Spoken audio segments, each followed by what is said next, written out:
Hey, it's Rick Kettner here. Let's explore how to save a failing business. In this video, I'm going to cover the 4 steps that you must complete if you want to turn things around. The only assumption here is that you have a functional business. There's revenue coming in each month, but for one reason or another, the business is no longer profitable and it's at risk of going under if something doesn't change. Maybe you're starting to take on debt, or maybe you've already maxed out your borrowing options and only have a month or 2 before you run out of cash. In either case, it's important to take bold and decisive action if you want to save the business. And of course, if you want to grow the business and take it to the next level, I encourage you to subscribe to the channel and turn on notifications, because that way you won't miss out on future videos. But with that said, let's start with saving the business. And the very first thing that you must do is focus on the numbers. The numbers don't lie, and properly understood, they can explain what is and what is not working about your business. So start by sitting down with your accountant and studying the hard data. Look at the numbers as objectively as possible, as if you are someone outside of the business learning about it for the very first time. Figure out exactly where you stand in terms of revenue, expenses, assets, and liabilities. And ideally, don't just have the raw data, but have it broken down by product, service, or client, depending on exactly how your business works and what makes the most sense in terms of attributing both revenue and expenses. Now, depending on how bad your situation is, there's a chance that you've been avoiding this moment for a very long time, because once you look at the numbers, the situation becomes very real. Before then, it's possible to pretend that everything's okay and that things might just work out on their own. But once you look at the hard data, you'll know exactly where you stand. And in some cases, you'll know exactly how many months or even weeks that you have to turn things around. So this is the moment of truth for your business. But one thing to keep in mind during this step is that it's not your accountant's job to keep your business healthy. And I say that because as you start to go through the numbers and start seeing how bad things might be, it's really tempting to fall into the trap of blaming your accountant, thinking they should have warned you, they should have said something. Why weren't they looking out for you? But the reality is that it's not their role to study the data. They're merely taking the numbers that you provide and recording them based on standard accounting principles. They aren't there to study your decisions, critique your business model, or assess how you're doing. That's your job. So avoid falling into the blame game here and just focus on the data. That's what's most important. The purpose of this step is to really dive into the numbers in preparation for the next step. So work with your accountant to understand what's going on, get their help in understanding what the numbers mean and how they may be linked to the various aspects of your business. And as the numbers begin to make sense, it's time to move on to the next step. And that is to find the healthy business that's living inside of your struggling business. If you're doing anything right at all, odds are one or more of the aspects of your business are actually working very well. Now, it may not be obvious at first, but as you dive into the numbers, you'll likely find individual products, services, or clients that on their own are actually highly profitable. You may be familiar with what's called the PARETO principle, also known as the 80-20 rule, which states that roughly 80% of effects comes from 20% of causes. Or in this context, 80% of your success as a business likely comes from about 20% of your products, services, clients, or overall effort as a team. Now, the exact numbers don't always break down to 80-20, but regardless, there's almost always an unequal distribution between efforts and outcomes. So in this step, it's your job to discover the 20% of things that you're doing that produces 80% of your results as a business. In other words, to find the healthy business inside of your struggling business and to be ruthless about identifying the other 80% of efforts that are only producing the remaining 20% of results. The hard part here isn't identifying the healthy aspects of your business. It's being honest about what is not working, because this often involves admitting some level of failure. Either failure to capitalize on a past opportunity, failure to appropriately manage risk and execution, or perhaps failure to pass on what was ultimately a weak opportunity. But whatever the case may be, this is not the moment to dwell on how we got here or what could have been done differently. Instead, it's time to identify the one or more aspects of your business that are working well, and then be brutally honest about the other aspects that are not working well. For example, you might have one or two products that generate the vast majority of your revenue while requiring very little in terms of ongoing time and energy to be maintained. Or you might have several high-paying clients that are highly profitable while others are not only paying less money but also require more time and effort in order to be maintained. Whatever the case may be, the good news here is that there's almost always serious inefficiencies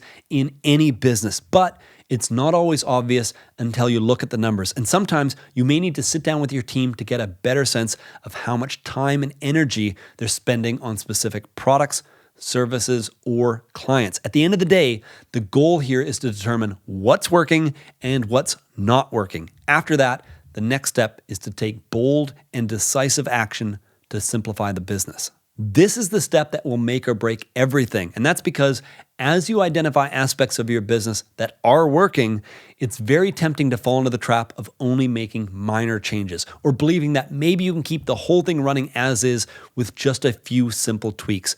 But it's that kind of indecisiveness that ultimately kills a business, because if you really want to turn things around, you must take bold and decisive action. The reason why will become obvious as we continue, but the point is, once you've identified the healthy business that's living within your struggling business, you must ruthlessly strip away everything that's holding it back. Think of your business like a big helium balloon that wants to take flight but is anchored down by failing products, underpaying clients, lack of focus, and other inefficiencies. It's your job to strip away everything that's preventing your business from taking flight. This might involve closing down whole divisions, shutting down failed projects, and letting go of teams that are no longer viable. It's a brutal process, but it's one that's necessary to save the business. And let me just say, if all of your decisions are easy decisions, you probably aren't going far enough. In fact, one of the hardest parts of this entire process is letting some people go. And unfortunately,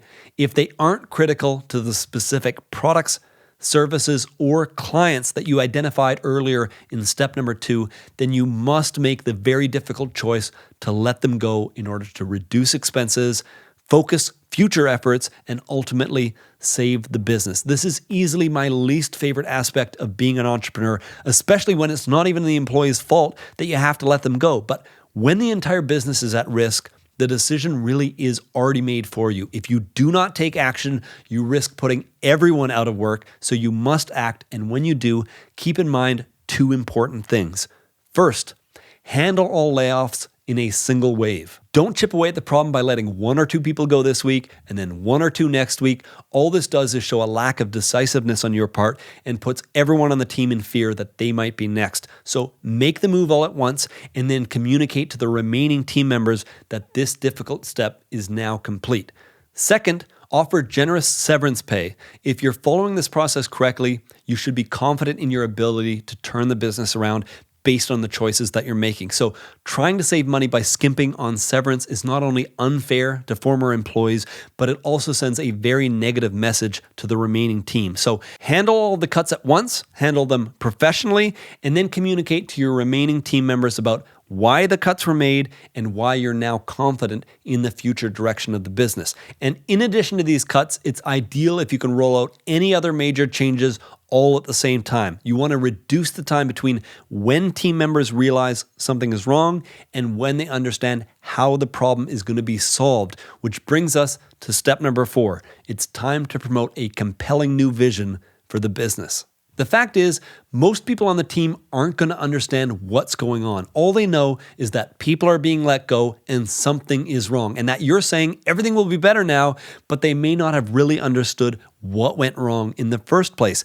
This kind of uncertainty can do a lot of damage. It can cause remaining employees to start reassessing their career options, and it can also cause top clients to start losing confidence in the business, as they will inevitably hear rumors from both current and former employees. So the single best way to address all of this is through transparent communication and promoting a compelling new vision for the future of the business. And this is another reason why it's very important to not take half measures when it comes to turning things around. It's very important that you can speak honestly and candidly about what went wrong, why changes had to be made, and why you're now confident in the future direction of the business. And of course, if you failed to take decisive action, you can't confidently talk about any of this. But if you made the right changes and you let people go for the right reasons, and you're confident in the future direction of the business, then you can easily clarify and promote a new vision to your team. Ultimately, they're looking for you to do two things.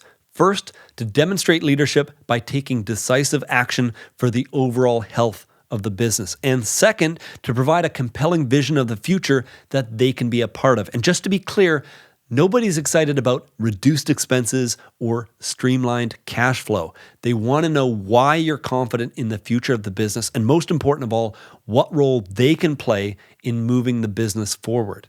This is where you need to not only communicate what is working in the business back from step number 2, but also how you plan to double down on those areas in order to grow the business in the future. And just to be clear, this isn't about creating hype or trying to motivate the team. It's about simply sharing a compelling vision of the future and letting them know how and where they fit within that plan. So with all of that said, let's quickly recap all 4 steps.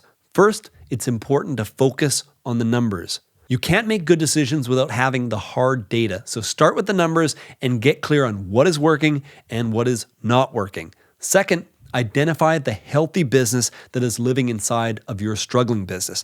Apply the Pareto principle and find the products, services, and clients that could be highly profitable if they weren't being dragged down by other aspects of the business. Third, take bold and decisive action to strip away everything that is not necessary to execute on the best opportunities in your business. Avoid half measures and be ruthless so that you can cut expenses and have genuine confidence in the future of the business. And finally, step 4, promote a compelling new vision for the future of the business. And keep in mind, this is as much about explaining what went wrong and why changes needed to be made as it is about communicating a solid plan for the future. So those are the 4 steps that you need to follow if you want to turn around a failing business. If you have any questions at all, please don't hesitate to share them in the comment section below. And if you want to learn more about how to grow your business, I encourage you to subscribe to the channel and turn on notifications. And if this video helped you in any way, please take a moment to click the like button because it helps YouTube promote this video to other entrepreneurs here on the platform. Anyway, thank you for watching and best of luck in turning around your business.